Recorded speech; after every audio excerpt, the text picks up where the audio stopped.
Naam, mwana michezo wa Seba Sport, karibu katika michezo ripoti, na mimi ni ripota yako Seba, niko hapo kukupa ripoti za kimichezo.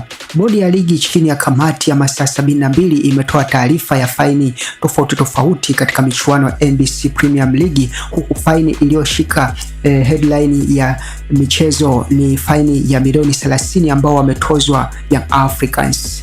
Young Africans imetozwa faini hiyo kutokana na makosa waliyofanya baada ya kutumia nyumba iliyopo nje ya dimba la Meja Jenerali Isamuhyo kama sehemu ya kubadilishia nguo badala ya chumba maalum kilichopo katika dimba hilo siku ya Mei 3 katika mechi ya dabi ya Kariakoo.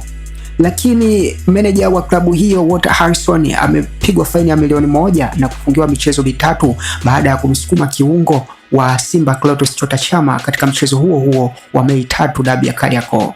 Lakini pia shabiki wa klabu hiyo si mwingine bali ni Mohamed Ali Mposo amefungiwa miezi 12, nikimaanisha mwaka mmoja, kwa kosa la kumwaga maji uwanjani siku ya mechi katika Mei 3 katika dabi ya Kariakoo, Simba na Yanga. Maoni yako ni yapi? Usisahau kusubscribe Seba TV YouTube, lakini usisahau kufollow Instagram na Facebook Seba_. Asante, uwe na wakati mwema.